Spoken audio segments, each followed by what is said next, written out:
I'm with Scott Klusendorf, and we're here in Maryland. You're giving a talk today on Pro-Life 101, helping people understand the pro-life argument. And sometimes we get complicated with the argument, don't we? Yeah, we really do, Peter. What tends to happen is we end up chasing rabbit trails when we need to focus people's attention on the question, what is the unborn? And when we focus on that question, we simplify this debate. Look, nobody you and I knows would say it's okay to kill a toddler in the name of privacy. They only say you can do that to a fetus because they're assuming ahead of time the unborn aren't human like that fetus, or like that 2-year-old rather. So the real issue is not privacy or trusting women or choice in who decides. It's what is the unborn. You and I would agree completely that you can have as many abortions as you want if we're not talking about taking the life of a human being. So that's the question we need to focus on. Definitely. And I think one of the things that I run into a lot, and I do a lot of the GAP projects, genocidal awareness, and that kind of thing. And when you're doing one of these things, and if you haven't done them before, go to defendlife.org. You can find out how to get involved in these. You're basically showing signs of what an abortion looks like, and then that's in comparison to, of course, the genocide that was committed against the Jews, and then, of course, what happened to the blacks with the civil rights problems and that kind of thing. And we get these arguments all the time. Everybody comes up and it's the debate goes off of the unborn person. It's a lot of a personal attack that comes in, and you've made some good points on that. And for those folks out there who are watching this, how do you deal with the personal attack versus the discussion of the unborn? You're exactly right that people will call us off track by focusing on our behavior rather than the argument that we're making. But as my friend Frank Beckwith points out, arguments don't have gender, people do. And so we want to always steer people back to the issue, what is the unborn? For example, somebody comes to you, Peter, and says, well, you're against abortion? How many unwanted children have you adopted? Now, let me ask a question, and I think you know the answer to this. Could the unborn still be human beings, and could be killing them still be wrong, even if you don't adopt them? For example, if I came to you and said, I'm going to execute my 3 sons by noon tomorrow unless you adopt them, if you turn me down, am I justified executing my sons? Well, of course not. So the issue is not the pro-lifers' behavior. The issue is what kind of thing is the unborn. If they're innocent human beings, they shouldn't be killed simply because no one wants them. Right. The homeless are unwanted, but we don't kill the homeless for being unwanted. Well, and right now this issue just has gone through with the embryonic stem cell research, and they talked about the fact that they weren't going to allow the lines to be used for cloning or anything else, but they did say, well, we're just going to use the lines that come from the abortion facilities, the ones that are left over. Okay, now wait a minute. If it's good on one end, why isn't it good overall? Right, exactly. If killing an embryo is no big deal, who cares whether that embryo came to be through a cloning procedure or was left over in a fertility clinic? And they're trying to have their cake and eat it too. The Obama administration understands that the public does not support cloning. And so they're trying to make it sound like, well, we're not going to do cloning. There's a couple of problems with what they're saying there, but the biggest one is, and you've hit on it, if killing an embryo is no big deal, why are they even worrying about how the embryo got here? And so often we hear the argument, safe, rare, and legal. And why rare? Yeah. Why rare? I don't know about you, but if abortion doesn't take the life of a human being, I'm not interested in how rare it is. Mm-hmm. Do I care how rare tonsillectomies are? Yeah. Not really. If a woman needs one, have one. That's right.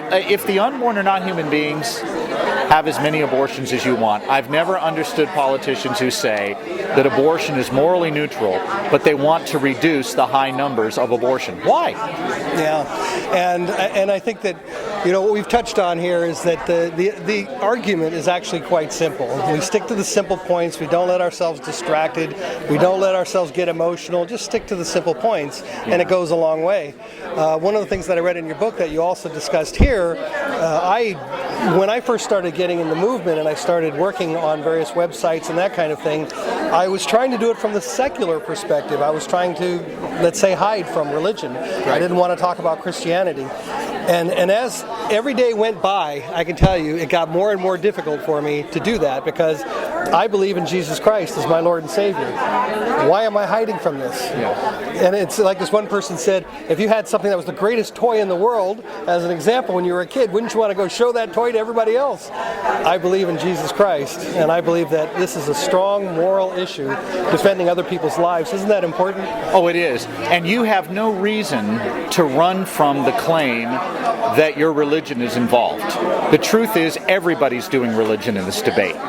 For example, when somebody tells me as a pro-lifer, well, you're bringing your religious views into this by saying the embryo is a valuable human being, I will simply look at the person and say, tell me why anything has value and a right to life. Any answer they give me will involve metaphysics, some comprehensive view of human beings and their place in the universe that is rightly determined to be a religious view. And by the way, pro-lifers can defend their views using science and philosophy without appealing to a particular denomination or creed. But if we are pushed far enough, we'll have to admit that it's hard to argue that human beings have value without grounding that value in a transcendent source of some kind. Thomas Jefferson recognized this and promptly in the Declaration of Independence grounded human value in the concept of a transcendent creator. We have rights as humans, natural rights, because we have rights that come from our Creator. He wasn't running from it. We shouldn't either. I'll say one other thing. The claim the embryo is a human being with a right to life is no more religious than saying a 10-year-old has a right to life. In fact, it's no more religious than saying the embryo doesn't have a right to life, or does have a right to life, is no different than saying it doesn't. They're both making a claim to the question, what makes us valuable in the first place? So just backing up on that, the claim the embryo is valuable and has a right to life is no more religious than saying it doesn't. Both positions are dealing with the same question, what makes us valuable in the first place? I always put it kind of extremely oversimply. I just say to people, your views of against a religion or our religious arguments are a religion in itself. Sure. You're opposition of my religious argument, and but people don't get that. They think that it's an important thing that they get across. That you're religious, you're a Christian. Well, you're not. You're an antichrist, or you're a Buddhist, or you're a whatever you are, but you still have a position that's based on your own sort of moral theology and belief system. A religion doesn't have to be organized to count as a religious view. Any doctrine that's a good way to put it. Any comprehensive doctrine about reality, about humans and their place in the universe, and certainly atheism makes claims about humans and their place in the universe, is going to have to account for their view and going to have to explain why that particular metaphysical view of human beings is more persuasive than counter views. One other thing I would point out here, atheists claim that the universe came from nothing and was caused by nothing. Human beings, by definition, are mere cosmic accidents. How do you get objective human rights if the universe came from nothing and was caused by nothing, and humans are mere accidents? See, atheists simply presuppose human dignity and human rights, but they're plucking it out of thin air. They don't have a way to ground it. Yeah, and another good thing that I always like to say, especially nowadays, is which came first, the chicken or the egg? If they believe in evolution and that something had to evolve, well, how did the egg evolve? How did the chicken evolve? Where are we starting from here? Sure. And Christian theists can argue from Big Bang cosmology that singularity, that initial event, had to be so finely tuned to allow for the emergence of life that it's hard to explain that outside of design. And the complexity, and not just complexity, but the specified complexity of the universe. If you're out hiking after the seminar today and you see an arrangement of stones that says walk this way, you are correct to infer design even if you don't know how it got there. In other words, who did it. You don't know if a Boy Scout troop did it or an Aerosmith fan or who put that there. Yeah, right. It doesn't matter though. You see specified complex information, and from that it's reasonable to infer design. Well, how do people find out more about what you have and perhaps more of the messages they can find on the internet? What's your website? The website is prolifetraining.com, and they can also, Peter, get my book, The Case for Life, which just came out from Crossway Books. Get it at Amazon. And in there, I have a defense of the pro-life view and also a defense of theism.